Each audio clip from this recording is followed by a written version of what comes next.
सांगा जीवा, आर्या आपल्या दोघांमध्ये कधीच येणार नाही ना?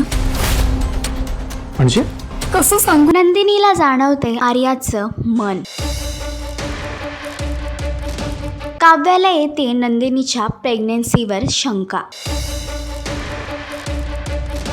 लग्नानंतर होईलच प्रेम या मालिकेच्या आगामी भागामध्ये एकीकडे नंदिनीला आता आर्याची भीती वाटत आहे, कारण तिला सतत ही शंका वाटते की आर्या जीवा आणि तिच्या नात्यामध्ये येण्याचा प्रयत्न करत आहे. आणि ही गोष्ट जेव्हा ती जीवाला सांगते तेव्हा जीवा यावर काहीही बोलत नाही, उलट तो नंदिनीची समजूत घालण्याचा प्रयत्न करतो. तर आता दुसरीकडे हो, म्हणजे तिला मैत्री पलीकडचं काहीतरी वाटतं तुमच्यासाठी. मी माझ्या डोळ्यांनी पाहिलंय.